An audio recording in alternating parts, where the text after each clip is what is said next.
अस्सलामुअलैकुम एवरीवन, मैं हूं आपका होस्ट जेड के जैद और आप देख रहे हैं यूनानी फॉरएवर। तो आज का हमारा जो टॉपिक है वो है पर्शियन मेडिसिन यानी कि ईरानी तिब, जिसके अंदर हम टॉपिक्स कवर करेंगे। उसका इंट्रोडक्शन, तिब कदीम ईरान के अंदर सेहत और मर्ज़ का नज़रिया मालूम करेंगे, तरीक़ा इलाज, तिब्बी अखलाकियात और तिब के फ़रोग़ में ईरान का कितना हिस्सा रहा, यही उसे कॉन्ट्रीब्यूशन। अब तारुफ कुछ ऐसा है कि यह कदीम ममालिक में कंसिडर किया जाता है। अपने मजहबी अकायद, तहजीब व फ़नून की वजह से इसकी जो हिस्ट्री है वो बिल्कुल अलग सी है, या फिर आप कह सकते हैं कि यूनिक हिस्ट्री है। इनके रिलीजियस जो बिलीफ्स हैं उनका जो ताल्लुक है वो इलाज मुआलजे से है। तिब के प्रिवेलेंस के अंदर इन्होंने बहुत ज़्यादा मदद की। वक्त के बादशाहों ने भी इन लोगों की बहुत ज़्यादा मदद की, हॉस्पिटल्स वगैरह भी खुलवाए, और जो बहुत मशहूर अतिब्बा हुआ करते थे वो भी ईरान से रिलेटेड थे, जैसे रब्बन सबरी, ज़करिया राजी वगैरह वगैरह। हम बात करें तिब कदीम ईरान के अंदर, तो इन लोगों की एक रिलीजियस बुक थी जिसका नाम था अविस्ता या ज़रतश्ती बाइबल, जिसे आप इंग्लिश में बोलेंगे एविस्टा या फिर बाइबल ऑफ ज़ोस्टर। बहुत ज़्यादा रिलीजियस बुक है, ज़हीम है, रेस्पेक्टेड है, कई छोटी बुक्स और जिल्दें यानी कि पार्ट्स पर मुश्तमिल है। और ईरानी जो एंशिएंट कल्चर है ईरान का, उसको भी ये बताती है अपने अंदर। 7000 BC के अंदर ज़ोरोस्टर नामी जो मजहबी पेशवा था उसके बारे में भी इस किताब के अंदर बताया है। अब जो ज़ोरोस्टर या ज़रतश्त नाम के मजहबी पेशवा थे, इन्होंने आतिश परस्ती जो है उसको इंट्रोड्यूस कराया लोगों के अंदर, यानी कि ये लोग फायर को प्रे करते थे और इस चीज को मानने वाले लोगों को आतिश परस्त या फिर मजूसी कहा जाता है। अब मजूसियों का जो अकीदा था वो ये था कि ज़ोरोस्टर ज़रतश्त पर खुदा ने अपने अहकाम या उलूम जो है वो उसके ऊपर जाहिर करे और उसको एक शक्ल दे दी गई जिसका नाम था अविस्ता, जिसके अंदर तिब्बी मालूमात वगैरह भी हैं। अब इन लोगों के नज़रिए सेहत व मर्ज़ के बारे में बात कर रहे हैं, तो इनके बुक जो है उसका 6th पार्ट जिसका नाम है वेंडिडाड, उसके अंदर तिब से रिलेटेड मालूमात वगैरह दी गई हैं। कुछ मजहबी जो नज़रियात हैं, आइडियल्स हैं, वो डायरेक्टली या इनडायरेक्टली तिब से रिलेटेड हैं, क्योंकि मोस्टली पाकी और नापाकी के ऊपर बेस्ड हैं। जो इसके एग्जांपल्स के अंदर आता है, ज़मीन और पानी की इज्जत करते थे और आग को मुकद्दस और पाक मानते थे ये लोग। आग को इतना ज़्यादा पाक मानते थे और साफ मानते थे कि ये लोग ये समझते थे आग और दूसरी चीज़ों की गंदगी को भी दूर कर सकती है, और आग का जो मरकज़ है, ओरिजिन है, वो सन है, और जो सन है वो पूरी कायनात की गंदगी या खराबियों को दूर कर देता है, पाक करता है पूरी कायनात को। अब हम और डिटेल में बात करें वेंडिडाड के अंदर और क्या क्या बताया गया, तो क्योंकि ये चीज़ जो है बहुत पुरानी थी, तो वहाँ पर भी देवी देवताओं के बारे में भी था और शैतानी ताकत बदरूहों के बारे में भी था कि इनकी वजह से सेहत और मर्ज वगैरह होते हैं। सफाई और गंदगी की जो फिलॉसफी थी, इसके ऊपर इन लोगों ने बहुत ज़्यादा जोर दिया था।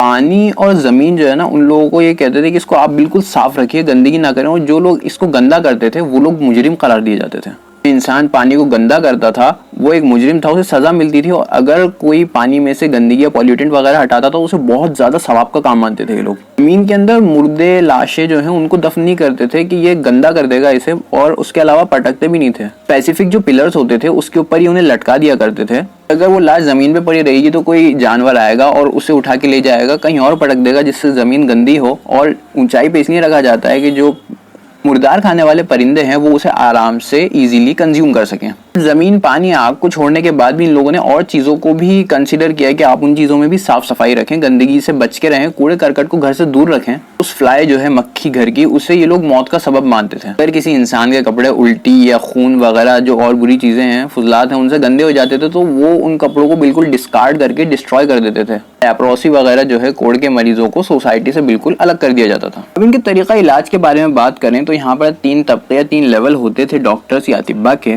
तो फर्स्ट ग्रेड होता था, उसके अंदर जो लोग थे वो तबीब भी होते थे और पुजारी भी होते थे। ये लोग देवता अहूरा मज़दा की पूजा करते थे, परस्तिश करते थे, और गंदी रूहों और बैड हैबिट्स से जो डिजीज़ वगैरह पैदा होती थी ये लोग उसका इलाज करते थे। इनके ट्रीटमेंट्स के अंदर दुआएं और इबादतें वगैरह शामिल होती थी। डॉक्टर और पेशेंट दोनों को ही पाक होना ज़रूरी था। अब सेकेंड ग्रेड की बात करें तो ये लोग जड़ी बूटियों से इलाज करते थे।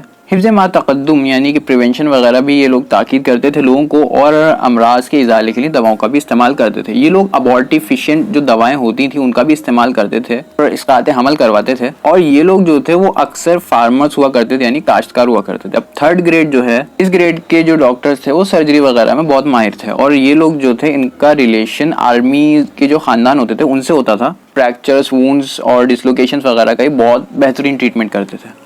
तिब्बी अखलाकियात के बारे में बात करें, वेंडिडाड के अंदर ये लिखा है कि कोई इंसान अगर डॉक्टर बनना चाहता है तो उसे पहले एक एग्जाम देना पड़ेगा, उस इंसान का पाक होना ज़रूरी है।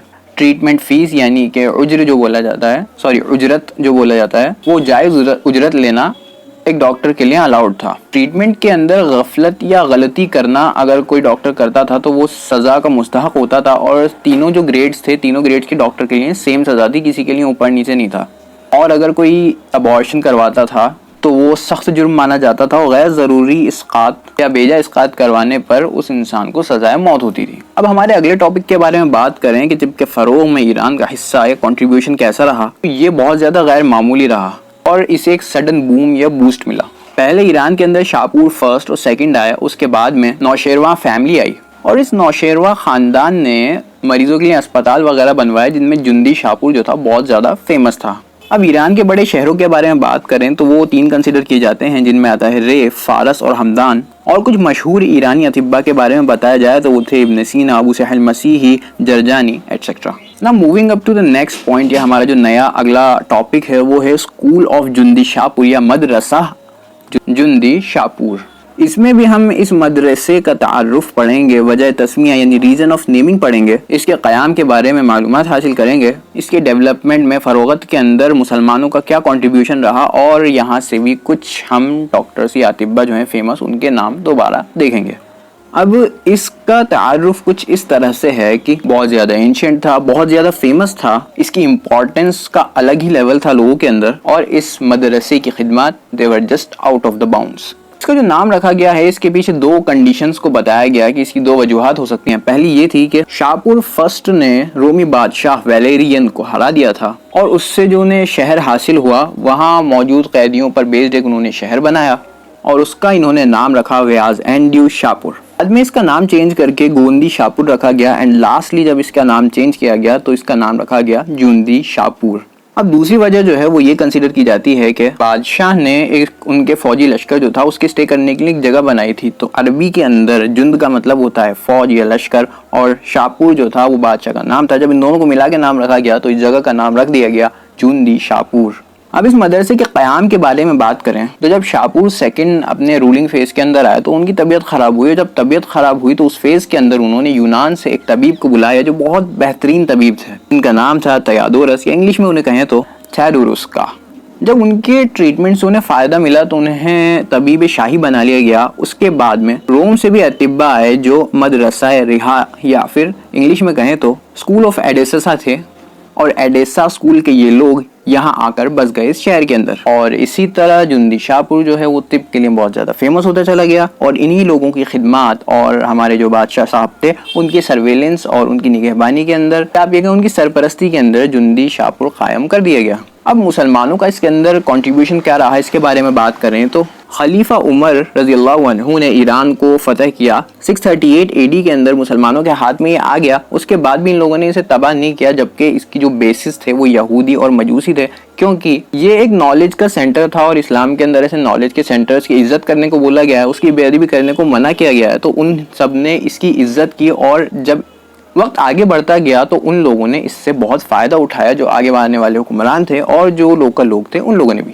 اب لاسٹلی ہم پھر سے جندی شاپور کے نامور اطباء کے بارے میں کچھ نام وغیرہ دیکھیں تو وہ لسٹ کچھ اس طرح ہے: حنین ابن اسحاق, یوحنا بن ماسویہ, جبرائیل بن بختیشو, George's bin Jibrail et cetera et cetera.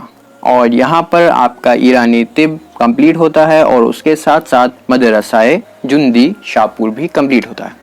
And that's it for today's video پسند آئی ہو تو لائک کریں, چینل پہ نئے ہیں تو سبسکرائب کریں, نوٹیفیکیشنز کے لیے بیل آئیکن کو ضرور پریس کریں, ویڈیو کو اپنے دوستوں تک ضرور شیئر کریں, اور اپنے کمنٹس میں ریویوز ضرور دیں. Thank you very much. السلام علیکم.